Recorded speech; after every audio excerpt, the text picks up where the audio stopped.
What if the silence of 43 years broke in a single night? What if a man once loyal to the throne rose against it, not with bullets, but with words that shook a nation? At midnight, Issa Tchiroma spoke, and Cameroon trembled. No official results. No permission. Just defiance echoing through every streetlight and every trembling heart.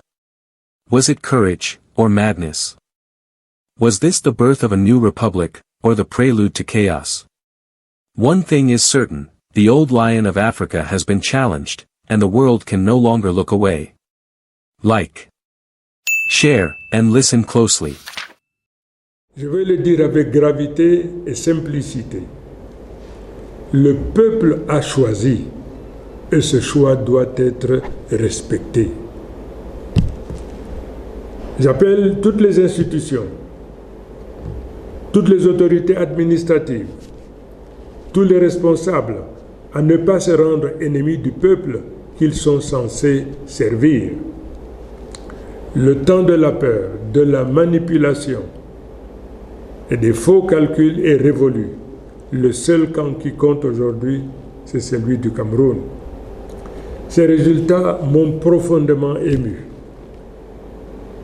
Ils montrent que cette victoire dépasse ma personne.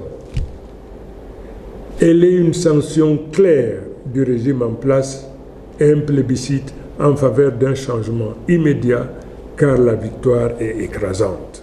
And behind his steady voice, a question burned like wildfire. Would Biya ever surrender power?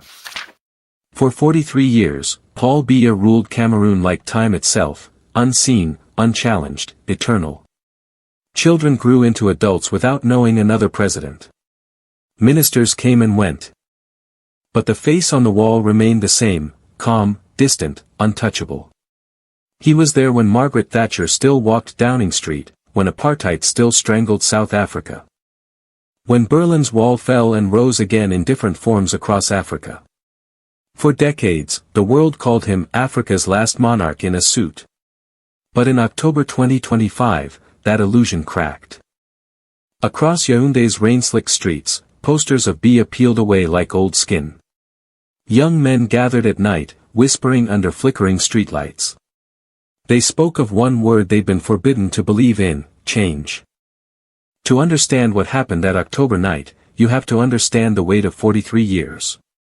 Paul Biya was not just a president. He was an era carved into the bones of a nation. He controlled the courts, the army, the airwaves. He spoke softly, but his silence was law. For years, the system ran on fear. A journalist questioned the government, disappeared. A protester raised a flag, vanished. Entire regions were silenced under the pretext of security. And yet, as the old man's power hardened, something else began to stir, a generation that no longer believed fear was a currency worth paying. They were born in the 1990s and 2000s, the Biya generation. They had never seen another leader, but they had seen everything else: corruption, unemployment, blood in the streets of Bamenda. Soldiers in Douala, silence from the world. Cameroon's oil flowed, its timber shipped, its cocoa exported.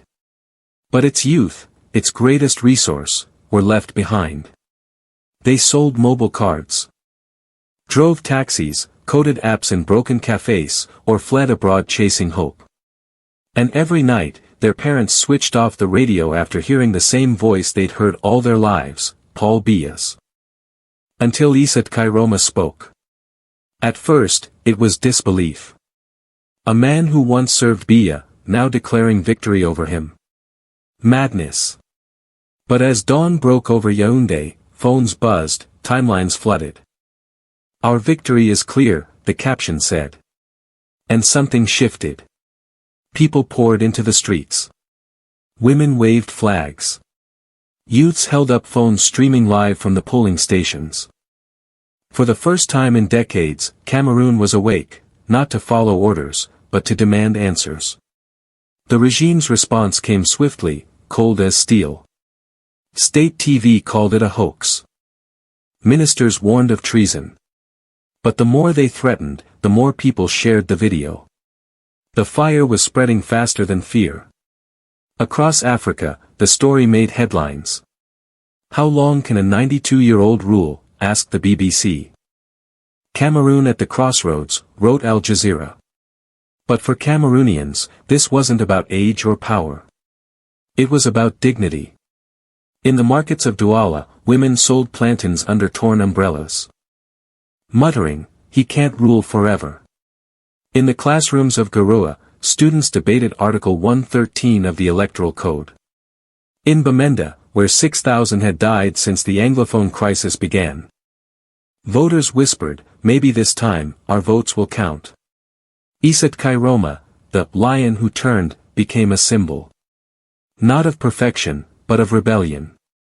He represented the possibility that even insiders could walk out of the system and challenge it from within. His campaign had been a storm, 10 regions, thousands marching, drummers, poets, defectors, and dreamers. He promised dialogue, jobs, peace, and something even rarer, respect. But everyone knew the system wouldn't fall quietly. Behind Biya stood an empire of loyalists, generals, tycoons, foreign partners who had grown rich off the illusion of stability.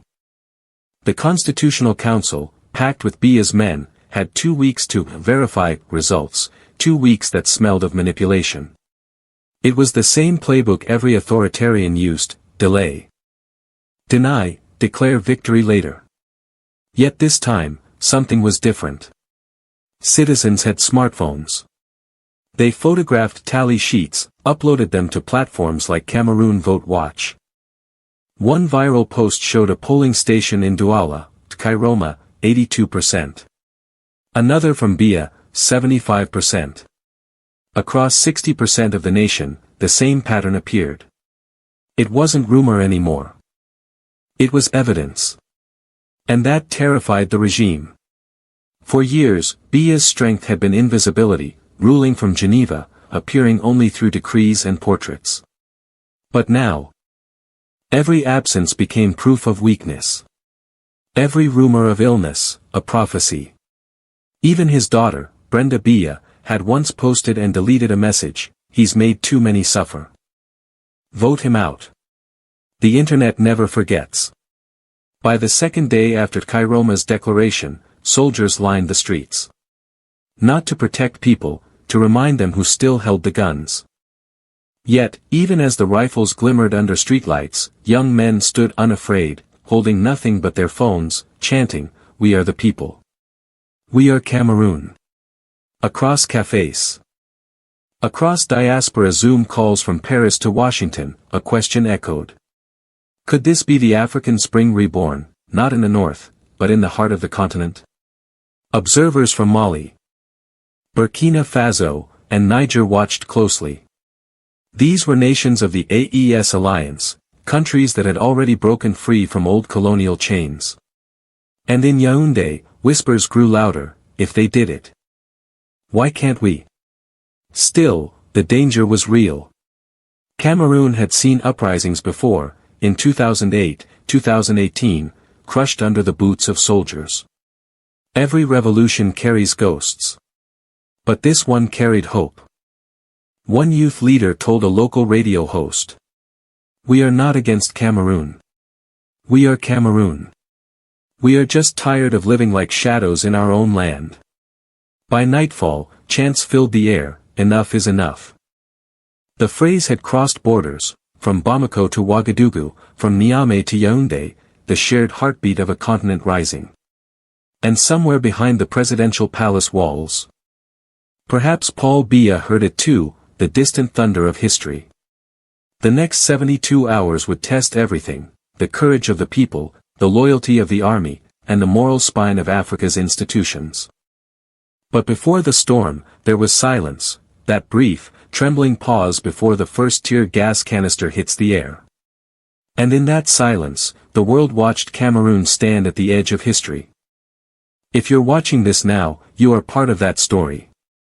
If you believe that Africa deserves truth, not tyranny, let your voice be heard. Leave a comment, share your thoughts. Because history is not written by those who stay silent, it's written by those who dare to speak. Power rarely dies in daylight. In Cameroon, it began to crack in whispers, in the echoing halls of the presidential palace, where portraits of Paul Biya watched over men who no longer believed he could protect them. For 43 years, loyalty had been currency. But after Issa Tchiroma's declaration, loyalty itself became dangerous. At dawn, the presidential guard sealed off the palace gates. Tanks rolled into Yaoundé's boulevards under the pretense of preventing unrest. But the truth was simpler, the regime no longer trusted its own shadow.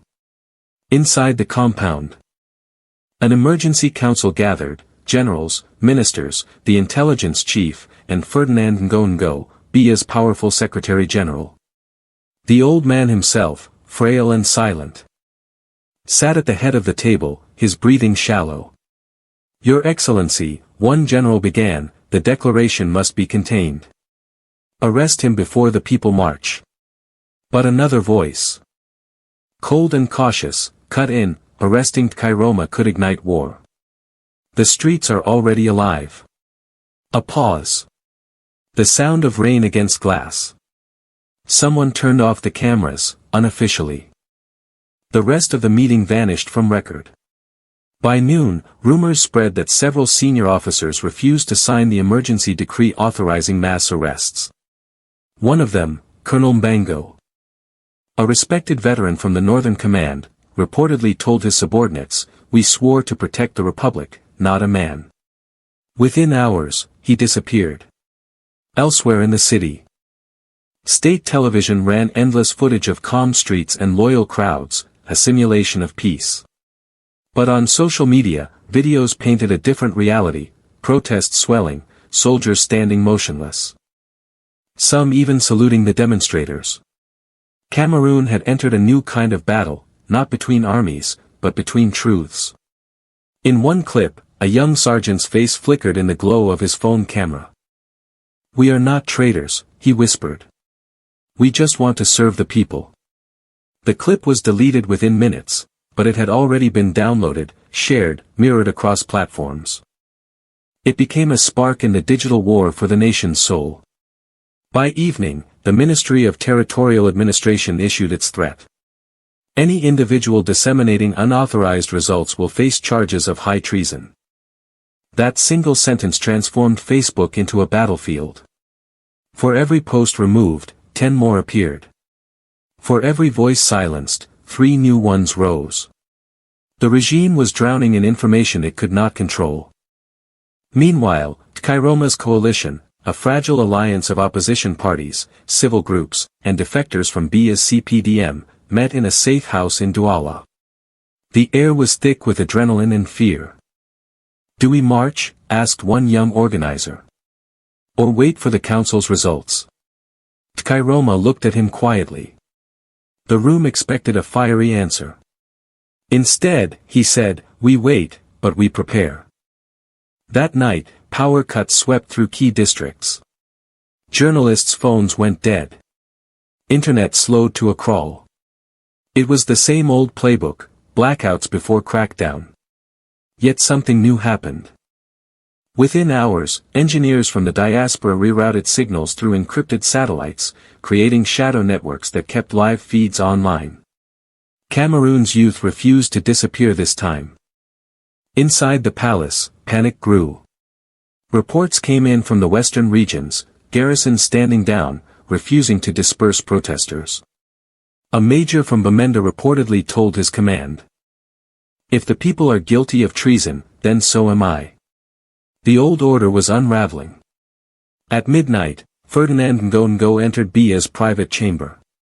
The president sat alone, watching muted footage of his own soldiers standing among civilians.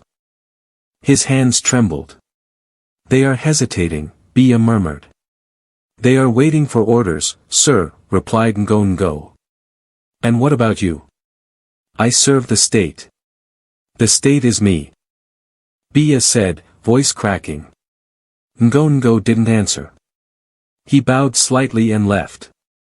Moments later, he called the army chief, "Hold the line. No blood yet." But blood had already been spilled, not in gunfire, but in trust. Across ministries, files disappeared, orders conflicted, and messages leaked. An audio recording surfaced on X, allegedly capturing a senior minister admitting, "If this continues, half the army will defect." The post was labeled unverified, but its effect was nuclear. Within hours, the Francophone South saw silent marches, civil servants, nurses, even police families holding candles. The regime faced a nightmare it could not shoot, a nation united in exhaustion. And in that exhaustion, something extraordinary took root, quiet defiance. Journalists, once silenced, began broadcasting from rooftops using drones. Teachers opened classrooms to serve as shelters. Church bells rang in unison with chants outside. In a single night, fear, that invisible chain, began to rust. Yet, every uprising faces betrayal. A high-ranking officer, loyal to Biya's inner circle, secretly contacted French diplomats, seeking assistance in restoring order. The response came swiftly, a cautious silence. Paris had learned that intervention now carried a price. The streets of Niamey and Ouagadougou had taught them that Africa was no longer silent when outsiders meddled. Still, whispers spread of foreign operatives arriving quietly through Yaoundé airport, consultants, security advisors. The old network was trying to breathe again. But outside the palace gates, the people kept chanting. Drums. Flags. Songs of unity in both French and English. The divisions Biya once exploited were dissolving. By dawn, a soldier from the presidential guard stepped out, dropped his rifle, and joined the crowd. 1 became 3. 3 became 30. The camera captured it all. For the first time in decades, the regime's fortress was surrounded not by enemies, but by citizens refusing to kneel. No one fired. No one fled. Just a single voice rising above the chants, a woman shouting, "Cameroon belongs to us all." That line would echo across the continent. By morning, diplomats called for calm. By noon, the African Union issued its predictable statement, "We are monitoring the situation." By sunset, Yaoundé was divided into two worlds, the palace that ruled by fear, and the people who ruled by hope. And somewhere between them stood Issa Tchiroma, a man who had just declared victory, but not yet claimed it. Power was shifting, not in decrees or signatures, but in hearts. And that, more than anything, terrified the old guard. If you stand with truth, let your comment be your signature of courage. Because tonight, Cameroon has proven that even silence can roar. When Cameroon shook, Africa listened. From Niamey's dusty squares to the gold-lit streets of Ouagadougou, whispers turned into chants. They had seen this script before, a people awakening. An empire trembling, and the world pretending not to notice. But this time, something was different. The spark that began in Yaoundé carried the same rhythm that once thundered through Bamako and Ouagadougou. It was the rhythm of the AES alliance, a pulse built on the belief that Africa's destiny would never again be outsourced. In the studios of Algiers, anchors spoke cautiously, "Cameroon joins the wave." In Dakar, students painted murals of Tchiroma beside Ibrahim Traoré and Assimi Goïta, 3 faces of defiance, 3 tones of the same drum. For decades, African revolutions had been local storms, quick, fierce, but contained. Now, they were merging into a continental monsoon. Analysts in Brussels called it the AES contagion. They meant it as an insult. Africans took it as prophecy. In Bamako, General Goïta addressed the crowd, "If Cameroon stands, Africa stands with her." Burkina Faso's Ibrahim Traoré echoed it days later, "The time of puppets is over. The continent has woken." Their words spread like wildfire through encrypted networks, radio waves, street graffiti, TikTok chants. A generation that once watched foreign soldiers patrol their soil now filmed themselves raising their own flags. To understand the magnitude, you must picture it. Thousands in Ouagadougou waving both their national and AES flags. Miners in Niger refusing to load uranium until their government reaffirmed African ownership of African wealth. Women in Bamako painting slogans across bridges, "No master but the motherland." And at the heart of this storm, Cameroon. Paul Biya's crumbling dynasty had become a metaphor. Not just for one country's fatigue, but for an entire continent's exhaustion with dependency. 43 years of stagnation mirrored 50 years of Western tutelage. When Cameroon cracked, so did the illusion that such regimes were stable. Western chancelleries scrambled. Paris issued its classic line, "We are deeply concerned." Washington called for restraint, a word it never used when supporting autocrats. The IMF postponed its delegation. The EU discussed sanctions, if constitutional order was threatened. But in African cafes, laughter met those headlines. A young journalist in Douala said it plainly. They called us unstable when we obeyed them. Now they call us dangerous because we stand. The AES alliance, once dismissed as a military bloc, became a symbol of dignity. Its philosophy was simple: no more coups for foreign interests, no more elections controlled by embassies, no more presidents whose signatures needed approval from Paris. The movement had begun as survival: Mali, Burkina Faso, Niger defending sovereignty after years of terror and manipulation.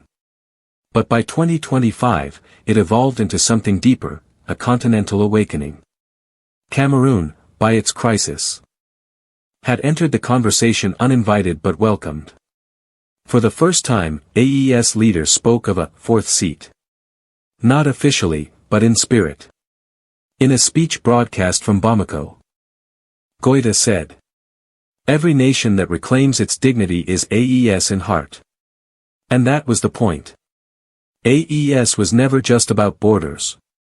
It was about principles, that Africa would no longer kneel. Still, not everyone cheered. Old elites in Côte d'Ivoire, Senegal, and Chad whispered of instability, warning that revolution spreads faster than reform. But the youth replied, then maybe reform was too slow. In Yaoundé, Biya's loyalists accused Tchiroma of plotting an AES-backed coup. He denied it, smiling. Cameroon does not need foreign liberation. Our people are enough. Yet, across the Sahel, young Africans posted his quote with the hashtag #AfricaSovereignty, a digital flag flying over borders. At night, the continent glowed differently. In Niamey, power outages flickered to the beat of drums. In Douala, poets gathered in candlelight reading verses about freedom. In Accra, DJs remixed speeches into songs, resistance with rhythm. And somewhere, the old powers realized, they were losing not just control, but the narrative.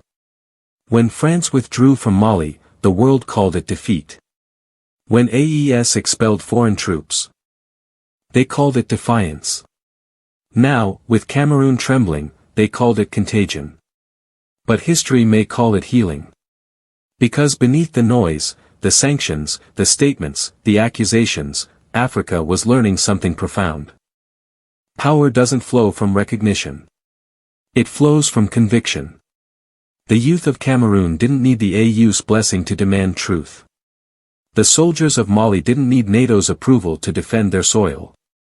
The farmers of Niger didn't need the IMF to tell them their uranium was priceless. They were writing a new script. A script where sovereignty wasn't a slogan, it was survival. And in this new narrative, Cameroon's struggle became verse 3 of a continent-wide anthem.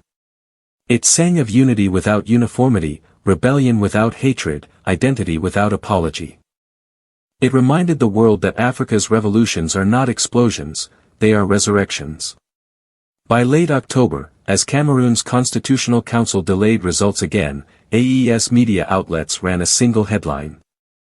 Time is running out for those who mistake silence for submission. The message was clear, the age of consented oppression was over. Cameroon's youth began painting murals not of politicians, but of promises. A soldier shaking hands with a farmer. A woman holding a ballot and a hoe. A child raising a flag under the words, "The future won't wait." And as these images spread, even elders began to whisper something new, hope. In the final week of that October, the impossible happened. The African Union, often mocked for inaction, announced an emergency summit to discuss the sovereignty question.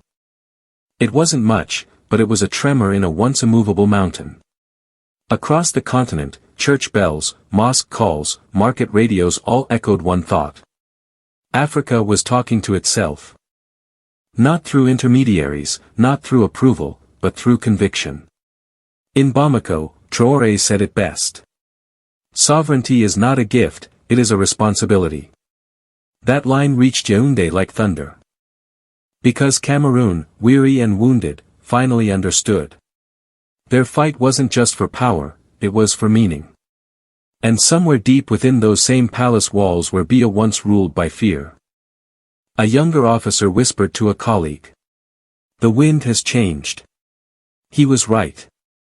Across Africa, the flags were rising, AES, Cameroon, Mali, Niger, Burkina Faso, no longer separate stories. But a single sentence in history's book. And it read simply. Africa has decided to be free. The first leak appeared at 2:17 a.m., a low-quality audio file uploaded to a shadow telegram channel named Echo Africa. No caption. No origin. Just a single sentence in the description. The truth is not what it seems. The voice on the tape was distorted, mechanical, but heavy with fear. They're not done with us, it said. They've come back, not with soldiers, but with signatures. Analysts later confirmed the accent, Cameroonian, northern, mid-40s, possibly military. Whoever he was, he had access to something big. I've seen the documents. The voice continued.